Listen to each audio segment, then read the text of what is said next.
לתחום הגעתי ממש בפוקס, אחרי שיחה עם מפקד שלי בצבא, קיבל אותי לתחום הביטוח. אחרי בדיקה מעמיקה הבנתי שאפשר ללמוד את התחום אך ורק במכללת נתניה. אני התחלתי האמת לעבוד ולא ידעתי שאני אלך ללמוד את זה. החברה שלחה אותי ללימודים במכללה, מכללה אקדמית נתניה, כי רק במכללת נתניה יש את זה כתואר. מהיום הראשון איך שמגיעים, מכללה מקבלת אותך בחיוך, יש דשא, קפיטריה, חבר'ה מאוד נחמדים. אנחנו בכיתה היינו 30 חבר'ה. ככל שהכיתה יותר מצומצמת, אז גם מן הסתם המרצה יכול להקדיש יותר זמן לכל סטודנט. המרצים באופן כללי במכללה מאוד מאוד נחמדים, יש אווירה מאוד אישית, תומכת. וכל בקשות, טענות, מענות, אם היו, אז באמת היינו מקבלים ממש יחס אישי.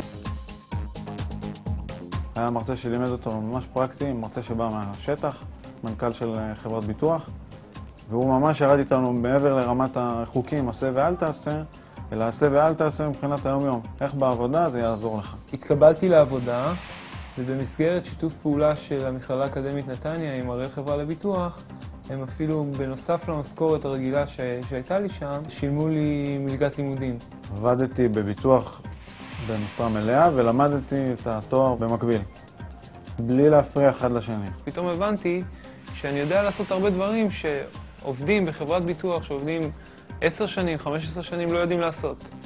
כלומר, לימדו אותי קודם כל את הפרקטיקה ורק לאחר מכן את התיאוריה.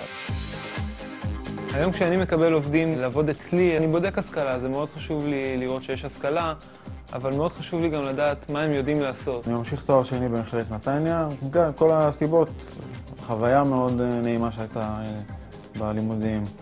כל מה שקשור להנהלה, למבחנים, לתמיכה, לדרך שהם מלווים, במכללת נתניה ספציפית.